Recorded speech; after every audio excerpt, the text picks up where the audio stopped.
Disroyo lelembut kedung pring.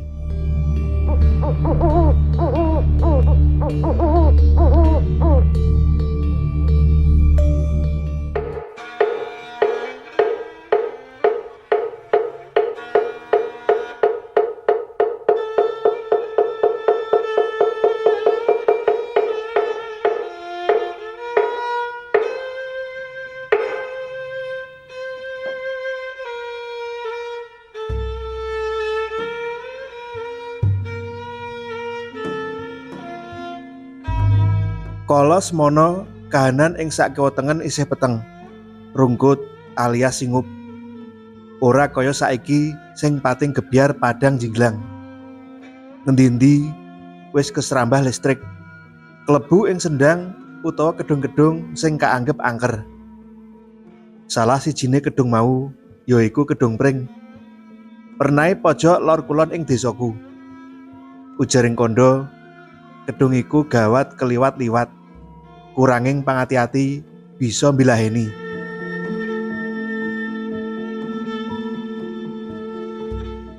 Ora kaya padatan, awan kuwi Pak Parlan. Tanggaku let telung surup sing pegaweane bingkil tansah mrengut jegadul. Sekesuk jepluk sakwise lawang mengo.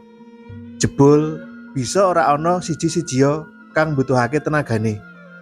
Paling-paling wong nyilih kompo. Sebel, apes, ngono batine. Lumrah wae yen Pak Parlan nesu mangkono.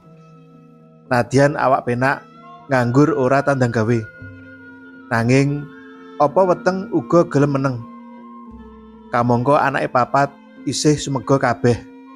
Durung sumbangan kangting krempyeng kaya laron, metu saka rong.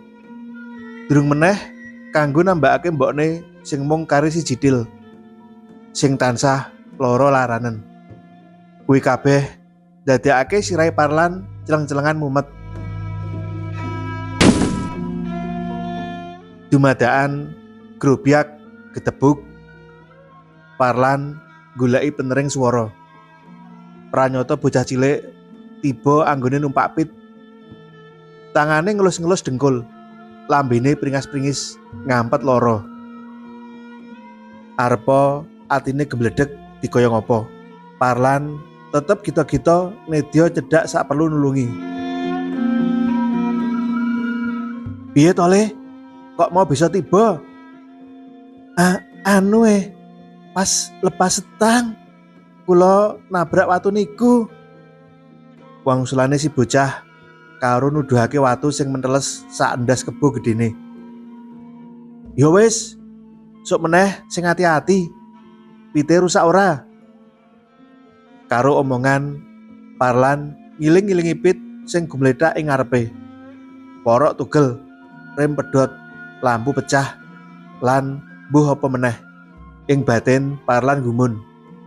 Mung tiba ngono wae, lah kok rusaki pirang-pirang, lan banget nemene. Ngene ya Le, laran dhisik ning omahku. Pitmu ndak dandanane dhisik. Mengko yen wis rampung, lagi kowe mulih. Krungu tetembungane Parlan. Bocah mau ora mantuk-mantuk ngiyani. Nanging malah bengungung nangis. Ana apa? Wis to. Perkara opah rasah digagas. Idep-idep tetulung Le. Wong kowe bocah cilik. Mboten niku kok.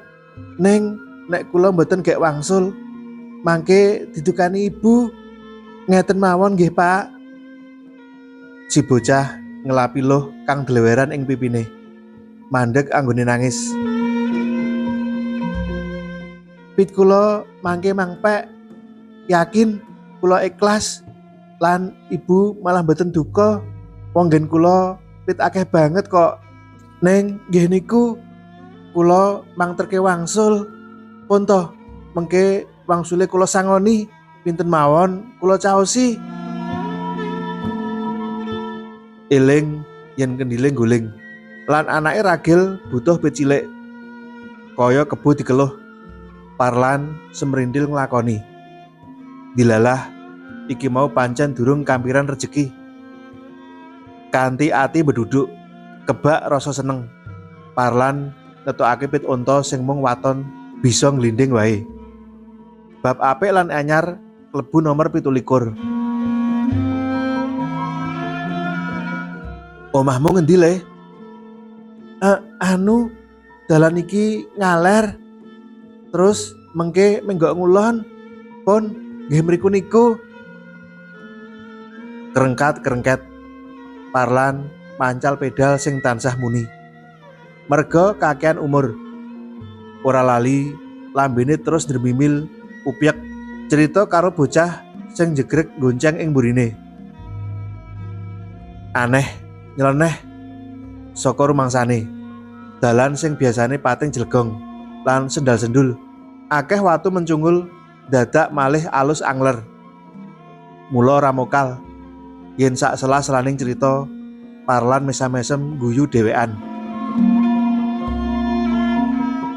Nah, nggih. Menggok ngulon niku, Pak. Pun dugi. Ngerti-ngerti si bocah menehi obo. Set. Ora gandalan wektu Parlan ngerem pite. Pas ing sak ngarepe omah gedhong magrong-magrong. Kebak kekembangan kang sarwa endah lan ngresepake. Nanging perbawane omah kuno dadak jenggereng angker. Dadakake wulu pating sredik ngadeg. Ana tamu to iki. Monggo Pak. Pinara tindak mlebet.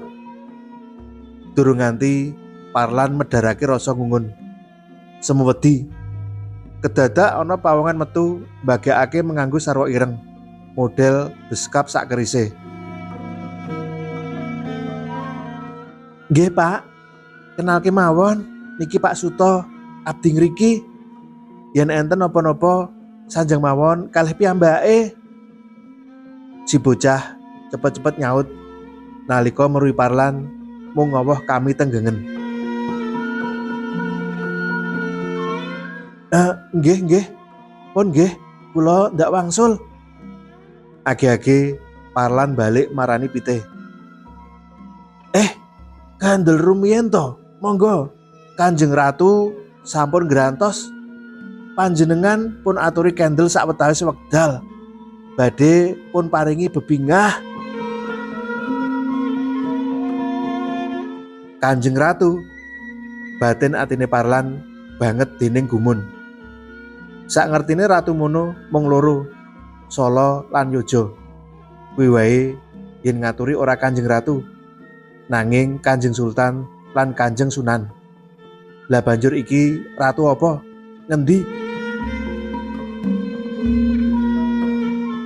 Ayo to Pak.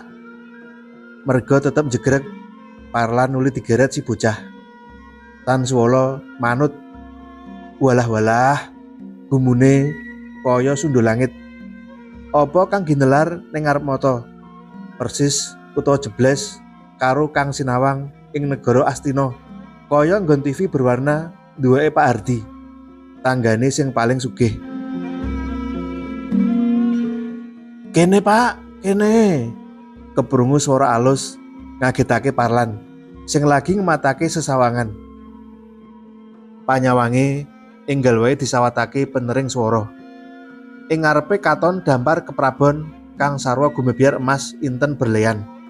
Ing dhuwur kursi kang linambaran sutra werna ijo lumut, ana kenya ayu sing penganggone kaya ratu. Ya mbok menawa wae iki pancen ratune. Ratu kang banget sulistya ing warna. Lan lagi wae mbagekake. Celes ayeme Parlan tan kinira.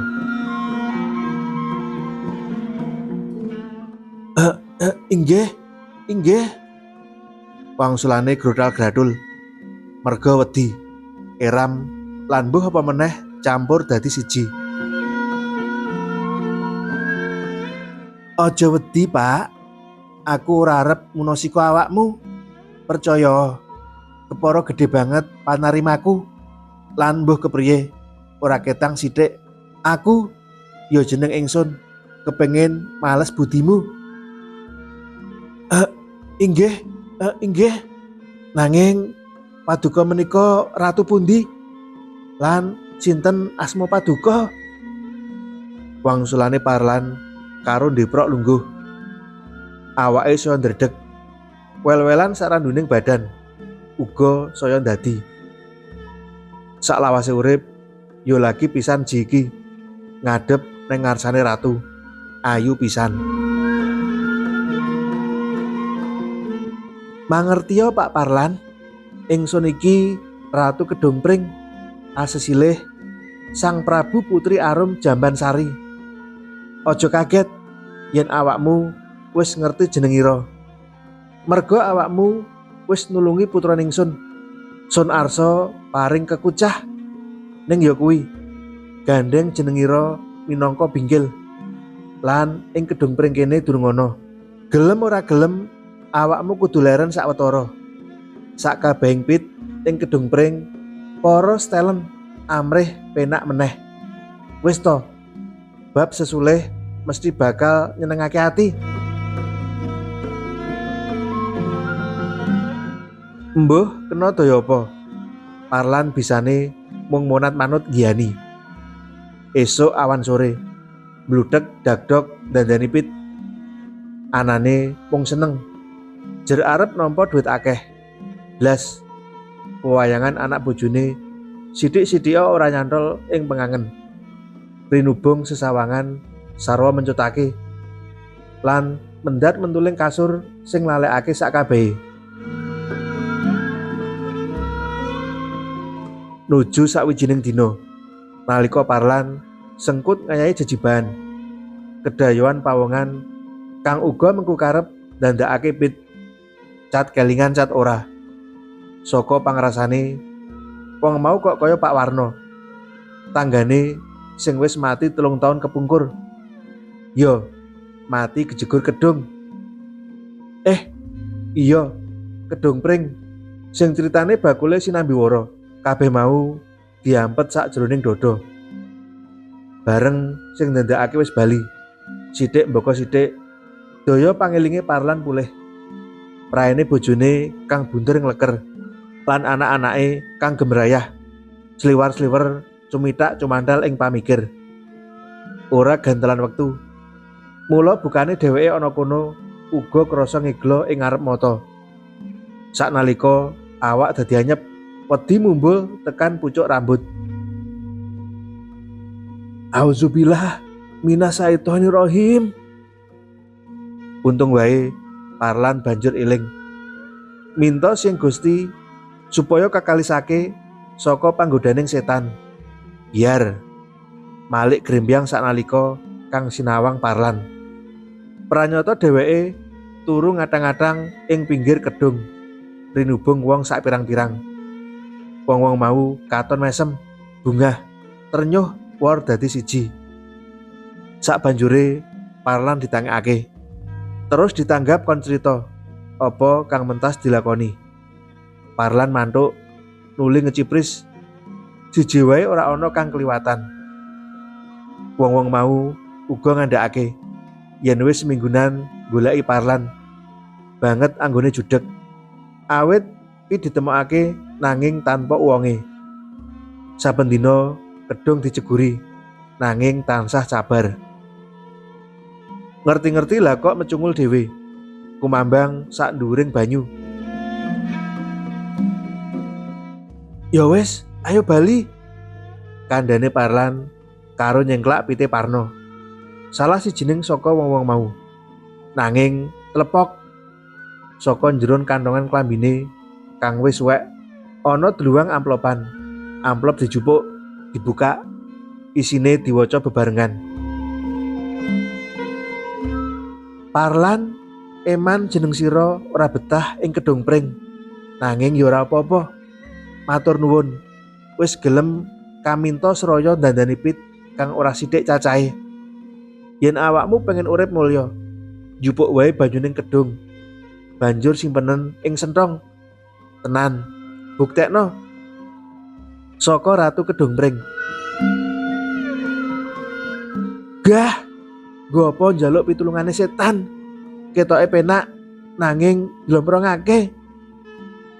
Ora gantelan wektu, regedeg Parlan geret tangane Parno supaya enggal nyekel Pit mulih ketemu anak bojo.